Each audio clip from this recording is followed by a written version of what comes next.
মাটি সুফলা নদী সুজলা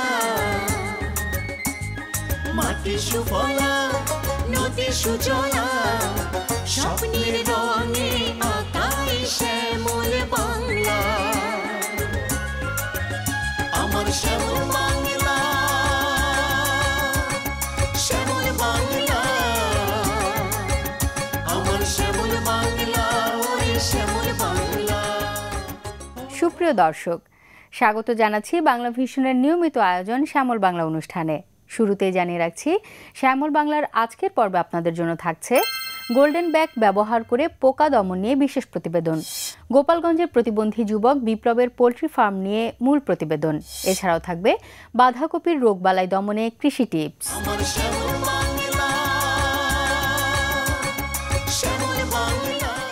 কৃষিপ্রধান দেশ আমাদের এই সুজলা সুফলা বাংলাদেশ। এই দেশের প্রধান পেশাজীবী মানুষ কৃষক। দেশের বিভিন্ন অঞ্চলে কৃষকেরা নানা রকম ফসল উৎপাদন করে থাকে, আর ফসল উৎপাদনে পোকামাকড় দমনের জন্য ব্যবহার করে বিভিন্ন ধরনের কীটনাশক। এতে পোকা এবং মানুষ উভয়ই ক্ষতিগ্রস্ত হয়। তাই মানুষকে কীটনাশকের ক্ষতির হাত থেকে রক্ষা করতে নাফকো গ্রুপ বাজারে এনেছে এক ধরনের গোল্ডেন ব্যাগ, যা এখন মাঠ পর্যায়ে ব্যবহার শুরু হয়েছে। প্রিয় দর্শক, শ্যামল বাংলার বিশেষ প্রতিবেদনে আজ দেখাবো এই গোল্ডেন ব্যাগ ব্যবহারের বিস্তারিত এবং সেই সাথে জানবো কৃষকের কথাও। তো চলুন প্রতিবেদনটি দেখে আসি। মৌসুম বা ঋতু বৈচিত্র্যের দেশ বাংলাদেশ। মৌসুম ভিত্তিক ফসলের বাহার আকুল করে আমাদের মন প্রাণ। আর এই উৎপাদন ও উন্নয়নের বড় সাধক এদেশের কৃষক, যারা মাথার ঘাম পায়ে ফেলে খাবারের যোগান নিশ্চিত করে আমাদের জন্য। তবুও অযাচিত যন্ত্রণা বারবার হানা দেয় তাদের ফসলের মাঠে। কুয়াশা বা জলবায়ু পরিবর্তনের বিরূপ প্রভাব সহ নানাবিধ প্রাকৃতিক কারণ ছাড়াও ফসলের সবচেয়ে বেশি ক্ষতি হয় এসব পোকামাকড় আর রোগবালাইয়ের কারণে। তথ্যমতে আমাদের ফসল প্রায় ৮০০ ধরনের রোগ ও ১২০০ ধরনের পোকা দ্বারা আক্রান্ত হয়।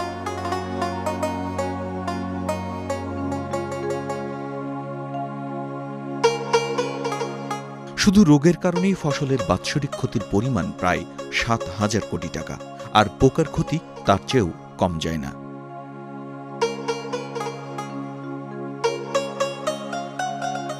স্থান ও মৌসুম ভেদে এদের আক্রমণজনিত ক্ষতির পরিমাণ শতকরা ১০০ হয়ে থাকে।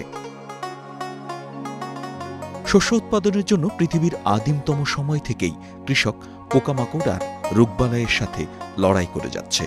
এসব রোগবালাই ও পোকামাকড়ের প্রতিকারকল্পে তথা উৎপাদন বৃদ্ধিতে প্রায় সব ধরনের ফসলেই মাত্রাতিরিক্ত কীটনাশক ব্যবহার করছেন আমাদের দেশের কৃষকেরা। ফলে প্রতি বছরই আশঙ্কাজনক হারে বাড়ছে কীটনাশক আমদানি। এসব রাসায়নিক কীটনাশক বা পেস্টিসাইড ব্যবহারের ফলে একদিকে যেমন আমাদের পরিবেশ ও স্বাস্থ্যগত মারাত্মক সমস্যা সৃষ্টি হচ্ছে, অন্যদিকে তেমনি ব্যবহৃত বালাইনাশক সমূহের উপর সহনশীল ক্ষমতা বেড়ে যাওয়ায় বিভিন্ন পোকামাকড় ও রোগবালাই দমনে এসব কীটনাশক অকার্যকর হয়ে পড়ছে। পাশাপাশি মাত্রাতিরিক্ত হারে বেড়ে যাচ্ছে ফসলের উৎপাদন ব্যয়। এই কীটনাশকের ব্যবহার কমিয়ে আনতে এবং বালাইনাশকের সঠিক ও আইনগত ব্যবহার নিশ্চিত করার লক্ষ্যে নাফকো গ্রুপ এক ধরনের জৈব প্রযুক্তির কাগজের ফাঁদ বাজারে নিয়ে এসেছে। এই ফাঁদের নাম গোল্ডেন ব্যাগ, যা বিশেষ হলুদ রঙের আঠালো জাতীয় কাগজ। দর্শক, চলুন জেনে নিই এই গোল্ডেন ব্যাগ ব্যবহারের সুবিধাসমূহ। ফসল উৎপাদনের শুরু হতে গোল্ডেন ব্যাগ ব্যবহার করলে শাকসবজির ক্ষতিকর কীটপতঙ্গ নিয়ন্ত্রণে থাকবে। ফসলের ক্ষেতে কি কি ধরনের ক্ষতিকর পোকা রয়েছে গোল্ডেন ব্যাগ ব্যবহারে তা নিরূপণ করা যায়। ক্ষতিকর কীটপতঙ্গের ধরন অনুযায়ী নির্ধারিত কীটনাশক প্রয়োগ করা যাবে। এতে খরচ বাঁচবে ও কীটনাশকের ব্যবহার কমিয়ে আনা সম্ভব হবে। গোল্ডেন ব্যাগের বিশেষ বৈশিষ্ট্যসমূহ: উজ্জ্বল হলুদ রঙের আঠালো এই কাগজের তরঙ্গ দৈর্ঘ্য বেশি হওয়ায় দূর হতেও ক্ষতিকর কীটপতঙ্গ সহজেই আকৃষ্ট হয়। এটি সাধারণ ফেরোমন ফাঁদের চেয়ে অধিক কার্যকরী। একসাথে অধিক সংখ্যক ক্ষতিকর কীটপতঙ্গ আকৃষ্ট হয়, ফলে ফসলে ক্ষতিকর কীটপতঙ্গের হার কমায়। এতে উচ্চ ক্ষমতা সম্পন্ন আঠা ব্যবহার করা হয়, ফলে এটি শুকায় না বা সহজে নষ্ট হয় না। ঝড় বৃষ্টিতেও নষ্ট হয় না। এটি 4 সপ্তাহ পর্যন্ত কার্যকরী থাকে। যখন এটি সম্পূর্ণরূপে ক্ষতিকর কীটপতঙ্গ দ্বারা আচ্ছাদিত হয়ে যায় তখনই কেবল নতুন গোল্ডেন ব্যাগ টাঙ্গাতে হয়। গোল্ডেন ব্যাগের উভয় পার্শ্বে একই গুণাগুণ বিদ্যমান, তাই অধিক কার্যকরী। এটি পরিবেশ বান্ধব, নিরাপদ এবং অবিষাক্ত। গোল্ডেন ব্যাগ ব্যবহারের নিয়ম: প্রতি বিঘায় 10টি করে গোল্ডেন ব্যাগ ব্যবহার করলে ভালো ফলাফল পাওয়া যায়। নির্দিষ্ট দূরত্বে কাঠি বা চিকন খুঁটির মাথায় প্রতিটি কাঠিতে একটি করে পেপার এমনভাবে ঝুলাতে হবে যেন খুব বেশি নড়াচড়া না করে। সাধারণত ক্ষেতে ফসলের উচ্চতা থেকে একটু বেশি উচ্চতায় পেপারটি ঝুলাতে হবে, যাতে করে কীটপতঙ্গ সহজেই পেপারটি দেখতে পায়।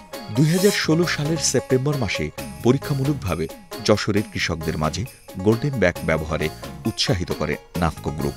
সবজিতে বাংলাদেশ এখন বিশ্বের তৃতীয় সবজি উৎপাদনকারী দেশ এবং বাংলাদেশ থেকে প্রচুর পরিমাণে সবজি বিদেশে রপ্তানির সুযোগ আছে, কিন্তু এখানে যত্রতত্র বালাইনাশক বা কীটনাশক ব্যবহারের কারণে সেই সবজি কিন্তু কৃষক সেই হারে বিদেশে রপ্তানি করতে না পারার কারণে কৃষক কিন্তু সবজির সঠিক দাম পাচ্ছে না।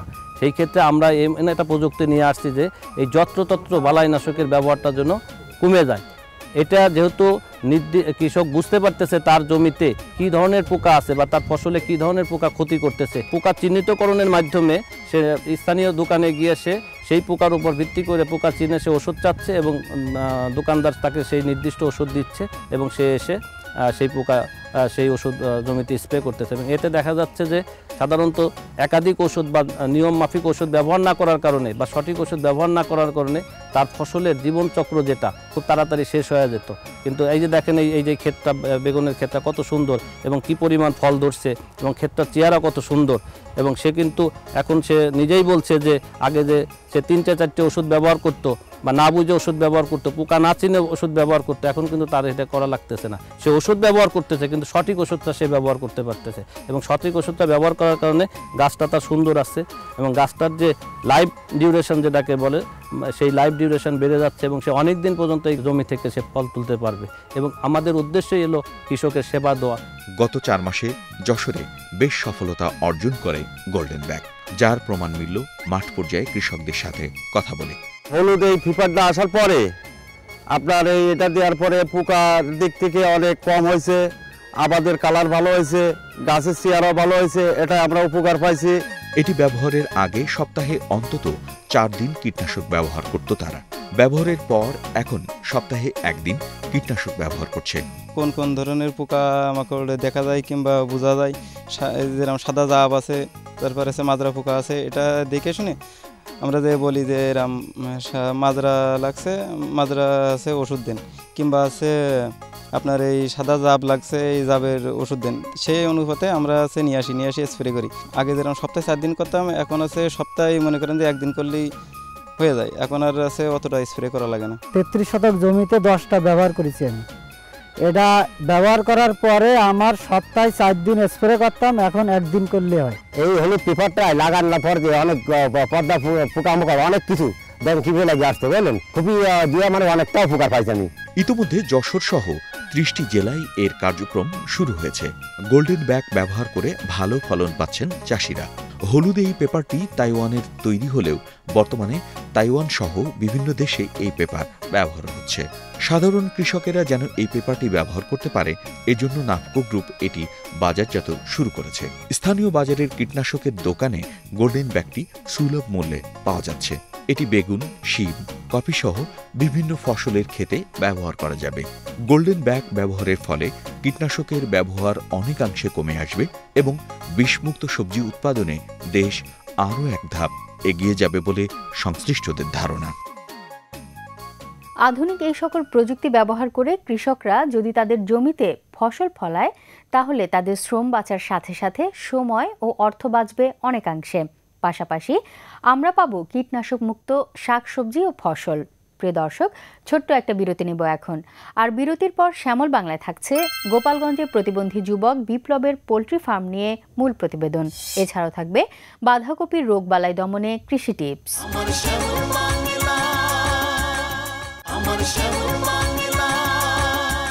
বিরতির পর সবাইকে স্বাগত শ্যামল বাংলায়। প্রিয় দর্শক, এখন আপনাদের জন্য থাকছে গোপালগঞ্জের প্রতিবন্ধী যুবক বিপ্লবের পোল্ট্রি ফার্ম নিয়ে মূল প্রতিবেদন।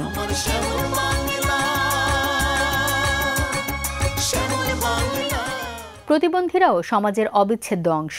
একটু সাহায্য সহযোগিতা পেলে সুস্থ স্বাভাবিক মানুষের মতো তারাও তাদের মেধার বিকাশ ঘটাতে পারে।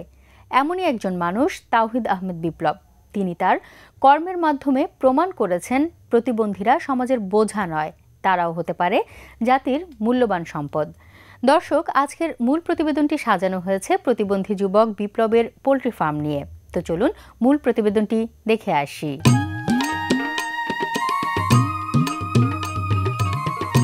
প্রতিবন্ধীরা সমাজের বোঝা নয়, তারাও হতে পারে জাতির মূল্যবান সম্পদ।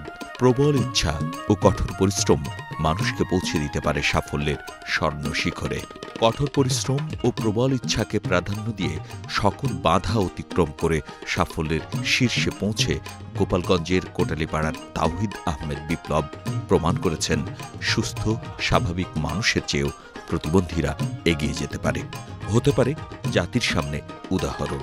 6 মাস বয়সে পোলিওজনিত কারণে বিপ্লব প্রতিবন্ধী হন। আমি 2007 সালে এসএসসি পাস করি সায়েন্স বিভাগ থেকে। তারপর 2010 সালে এর ভিতরে আমার একটা বছর গ্যাপ হয়ে যায়, ফ্রেন্ড সার্কেলরা সবাই অন্য অন্য জায়গায় চলে যায়। তখন আমি ওই মানসিকতার কারণে আমি একটা বছর পরীক্ষা দিই নেই। 2010 সালে আমি ইন্টারমিডিয়েট পাস করি এবং তারপর থেকে এখানে আমাদের শেখ লুৎফর রহমান আদর্শ সরকারি কলেজে আমি ডিগ্রিতে ভর্তি হই। তখন আমি আমার বাবা মার কাছে বললাম যে আমি বিবিএ করতে চাই। তারা তখন আমার কথাটা শোনা মাত্রই তারা বললো যে তুমি চেষ্টা করো, কোথায় হবা। তখন আমার এক ভাইয়ের মাধ্যমে যোগাযোগ করলাম খুলনা নর্দার্ন ইউনিভার্সিটি, সেই ভাইয়ের নাম হুমায়ুন কবির। আমি সেখানে ফার্স্ট সেমিস্টার ভালোভাবেই শেষ করলাম। ছোটবেলা থেকেই ব্যবসার প্রতি তার আগ্রহ ছিল প্রবল, তাই তিনি ব্যবসার দিকেই অগ্রসর হন। নিয়মিত পড়ালেখার পাশাপাশি বাবার সাথে ছোটখাটো ব্যবসাও শুরু করেন। বেশ কিছুদিন হতাশায় ভুগছিলাম যে কি করব, যে বিবিএটা শেষ করতে পারলাম না। তখন আমার ডিগ্রিটাও এদিকে আমি ড্রপ করি নাই, ডিগ্রিটাও চলতেছিল। তখন এর ভিতরে আমি ডিগ্রি পরীক্ষা দিলাম। তখন আমার বাবা একদিন মা বলল যে তুমি বাবার তো দুটো ব্যবসা, তুমি এই পোল্ট্রি সেক্টরটা দেখাশোনা করো।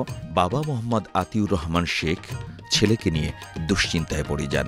গ্রাজুয়েট হওয়ার পরে আমি আমার ব্যবসা তখন একা চালানো সম্ভব হয় না, বিধায় ওরে বললাম তুমি আমার আগে হেল্প করো। তখনও ব্যবসায় ওরে বসাই দিই। যখন আমি ব্যবসায় বসাই, সে নিজে ইচ্ছাই তখন 2টে ফার্ম করে। এই ফার্ম করিয়া নিজেই পরিচালনা করতেছে এবং লোক রাইখা নিজে তো চলতে ফিরতে পারে না, কিন্তু তার সাজেশন মতোই তার ইচ্ছা অনুযায়ী সে এটা করতেছে এবং সে তাতে মোটামুটি সাফল্যের দিকে আছে এবং সে আরও খামার করার চিন্তা ভাবনা করতেছে। সে ভবিষ্যতে যদি আরও খামার বাড়াই করে আমার কোনো আপত্তি নাই। আমার বাবার সম্পূর্ণ সহযোগিতায় আমি ওটা আস্তে আস্তে শিখতে থাকি।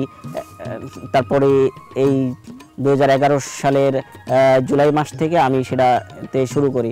আস্তে আস্তে এই খামারিদের সাথে পরিচয় হয়, ডিলারদের সাথে সম্পর্ক করতে থাকি।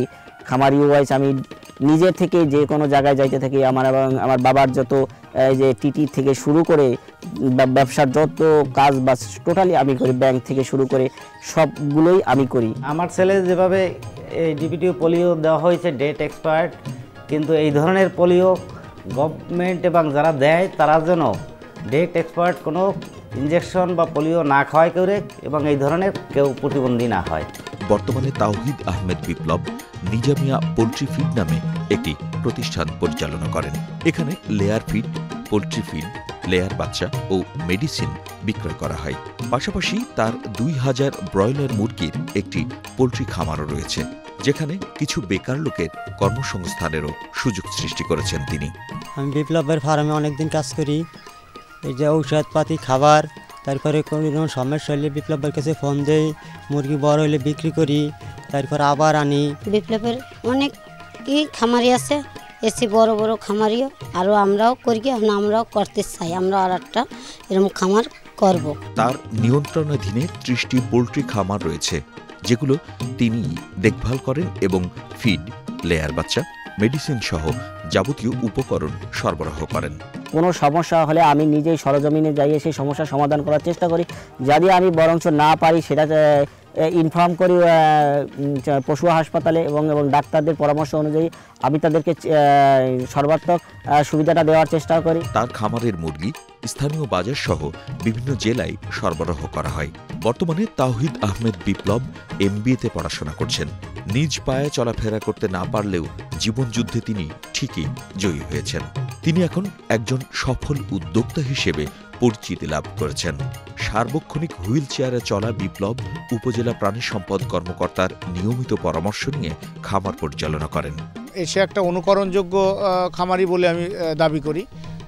এ কারণে তার নিজের খামার আছে, নিজের খামারের পরিচর্যাও সে নিজে করে, একই সাথে সে নিজের পরিবারে সে আয় করে নিজের সংসার চালানো এবং পোলট্রি শিল্পকে আগানোর জন্য যেভাবে কাজ করে চলেছে, যেটা আমার এই অত্র এলাকায় খামারিদের মধ্যে একটা ভিন্ন ধরনের অনুপ্রেরণা জুগিয়েছে। এলাকায় প্রায় 1300 ব্রয়লার খামার আছে।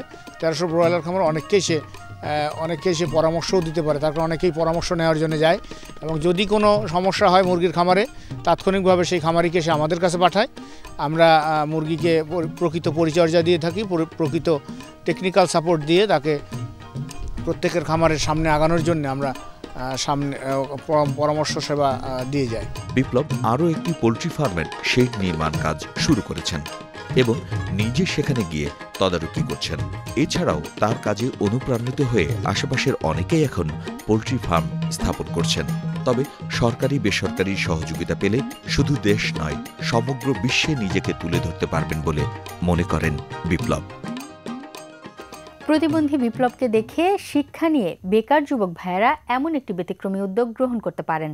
তাতে করে নিজের বেকারত্ব ঘোচানোর পাশাপাশি কিছু বেকার লোকের কর্মসংস্থানেরও সৃষ্টি করতে পারেন।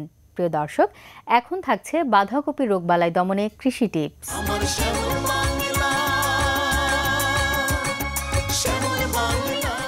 আমাদের দেশের কৃষকরা ফসল উৎপাদন করতে গিয়ে সবচেয়ে বেশি ভোগান্তির শিকার হন পোকামাকড়ের আক্রমণ ও বিভিন্ন রোগবালাইয়ের। শীতের মৌসুমে বাঁধাকপিতে বেশি দেখা যায় ধ্বংসাত্মক পোকার আক্রমণ। প্রিয় কৃষক, এইসব পোকামাকড় ও রোগবালাই দমনে কি করবেন সে বিষয়ে টিপস দিয়েছেন বাংলাদেশ কৃষি গবেষণা ইনস্টিটিউটের মুখ্য বৈজ্ঞানিক কর্মকর্তা ডক্টর সৈয়দ নুরুল আলম। তো চলুন কৃষি টিপসটি দেখে আসি। পাতাকপি বা বাঁধাকপি আমাদের একটা প্রিয় সবজি। এই প্রিয় সবজিটি আগে কিন্তু কেবলমাত্র শীতকালেই পাওয়া যেত, কিন্তু এখন শীতকালের গণ্ডি পেরিয়েও কিন্তু গ্রীষ্মকালে এই পাতাকপি বা বাঁধাকপি পাওয়া যায়। তবে পাতাকপি বা বাঁধাকপি যেটাই বলি, এটা চাষ করতে গেলে গ্রীষ্মকালীন হোক বা শীতকালীনই হোক, কৃষক ভাইদের জন্য সবচেয়ে বড় সমস্যার সম্মুখীন হতে হয় মাত্র 2টি পোকার। বিশেষ করে সাধারণ কাটুই পোকা বলে আমরা একটি পোকা, যেটাকে আমরা ইংরেজিতে বা যার বৈজ্ঞানিক নাম হচ্ছে স্পোডোপ্টেরা লিথুরা, এই পোকাটির ব্যাপক আক্রমণে গ্রীষ্মকালীন বাঁধাকপির চাষ ব্যাপকভাবে ব্যাহত হয়। শীতকালেও কিন্তু এটা থেকে সেরকম ব্যতিক্রম হয় না। এই সাধারণ কাটুই পোকা শীতকালে তাপমাত্রা অনেক সময় 16-17 ডিগ্রি সেলসিয়াসের নিচেও নেমে যায়। তারপরেও দেখা যায় যে এই রাক্ষসে পোকা হিসাবে পরিচিত সাধারণ কাটুই পোকাটি ব্যাপকভাবে আমাদের ফসলের ক্ষতি সাধন করে থাকে। আর এর জন্য গ্রীষ্মকালে তো বটেও, শীতকালেও আমাদের কৃষক ভাইরা নির্ভরশীল হয়ে পড়ে সাধারণ যে কীটনাশক বা রাসায়নিক কীটনাশক বালাইনাশকের উপরে। এর ব্যাপক প্রয়োগ হচ্ছে আমাদের এই প্রিয় ফসলটির উপরে, যে কারণে এই পাতাকপিতে আমরা দেখেছি যে দীর্ঘদিন কিন্তু এই কীটনাশকগুলা সংরক্ষিত থাকে, অর্থাৎ এই কীটনাশক কিন্তু সহজে পাতাকপি থেকে দূরভূত হয় না। এই কারণে আমরা কীটনাশকের বিকল্প হিসাবে উদ্ভাবন করেছি যে পদ্ধতিটি, যা সমন্বিত বালাইনাশক হিসাবে কৃষক পর্যায়ে ব্যাপকভাবে পরিচিতি এবং জনপ্রিয়তা লাভ করেছে, সেটি হচ্ছে ফেরোমন ফাঁদ ভিত্তিক একটি পদ্ধতি। এই যে আপনারা ফেরোমন ফাঁদ দেখছেন, এই ফেরোমন ফাঁদটি আমাদের পাততে হবে আপনি জমিতে চারা লাগানোর 2 সপ্তাহের মধ্যেই। এই ফেরোমন ফাঁদ আপনি লাগালেন এবং মনে রাখতে হবে যে বিঘাতে আমি মাত্র 5টি এই ফেরোমন ফাঁদ পাতবো এই জমির মধ্যে, এবং এটি পাততে হবে জমিতে চারা লাগানোর 2 সপ্তাহের মধ্যেই। তারপর এই নিচের অংশে যে সাবান মেশানো পানি থাকে, আপনি আজকে ফাঁদ পাতলেন, আগামীকালই এসে দেখবেন শত শত পোকা এই আপনার সাবান মিশ্রিত পানির মধ্যে পড়ে আছে। এর ফলে আপনি দেখবেন যখন আপনি আপনার ফসলটি তোলার মতো অবস্থা আসবে, তখন যদি দেখেন আপনার এখানে কোনো পোকার আক্রমণ দেখা যাচ্ছে, মানে এই পোকার আক্রমণ তারপরেও যদি দেখা যায়, সেক্ষেত্রে আপনি আমাদের একটি জৈব বালাইনাশক আছে SNPV, এটা কেবলমাত্র এই পোকাটির জন্যই উদ্ভাবিত। এটা স্পোডোপ্টেরা নিউক্লিয়ার পলিহাইড্রোসিস ভাইরাস, অর্থাৎ এই স্পোডোপ্টেরা বা সাধারণ কাটুই পোকাকে মারার জন্যই কিন্তু এই ভাইরাসটি ব্যবহৃত হয়ে থাকে। এই দুটো যদি আমরা ব্যবহার করি, তাহলে আপনি শীতকালে এমনকি গ্রীষ্মকালেও অনেকটুকু নিশ্চিত থাকবেন যে আপনার সেই রাক্ষসী পোকা অর্থাৎ সাধারণ কাটুই পোকার আক্রমণ থেকে আপনি অবশ্যই আপনার ফসলকে শতকরা 95 থেকে 98% সংরক্ষিত করে রাখতে পারবেন। প্রিয় কৃষক, ডক্টর সৈয়দ নুরুল আলমের টিপসটি অনুসরণ করে আপনার বাঁধাকপির ক্ষেতকে রাখতে পারেন পোকামাকড় ও রোগবালাই মুক্ত। সুপ্রিয় কৃষক, আপনাদের কৃষি বিষয়ক যে কোনো সমস্যা, সম্ভাবনা, মতামত, পরামর্শ আমাদের কাছে লিখে জানাতে পারবেন আপনাদের ধান, পাট, আখ, মাছ, মুরগি, গরু, ছাগল সহ ফুল, ফল ও সবজির যাবতীয় রোগ ব্যাধির কথা পাবেন সচিত্র প্রতিবেদনে উত্তর। আমাদের কাছে লিখবার ঠিকানা Shyamal Bangla, Bangla vision note tower, 110 Bir Uttam CR Dutta road, Dhaka 1205। Phone করতে পারবেন 96320300 থেকে 4 পর্যন্ত এই নাম্বারে। ইমেল করতে পারবেন shyamolbangla@banglavision.tv। SMS করতে পারবেন SB লিখে স্পেস দিয়ে পরামর্শ লিখে 1616 নম্বরে। ফেসবুকের মাধ্যমে যোগাযোগের ঠিকানা www.facebook.com/shyamolbangla। খনার বচন আছে, তেল তামাকে পিত্তনাশ যদি হয় তা 12 মাস, অর্থাৎ সারা বছর তৈলাক্ত খাবার এবং তামাক বা সিগারেট সেবন করলে পিত্তের নানাবিধ রোগ ব্যাধি হতে পারে। প্রিয় দর্শক, আমাদের হাতে আজ আর সময় নেই, দেখা হবে আগামী অনুষ্ঠানে। সে পর্যন্ত সবাই ভালো থাকুন, সুস্থ থাকুন, সবাইকে ধন্যবাদ। শ্যামল বাংলার আগামী পর্বে দেখবেন শ্যামল বাংলা লাইভ।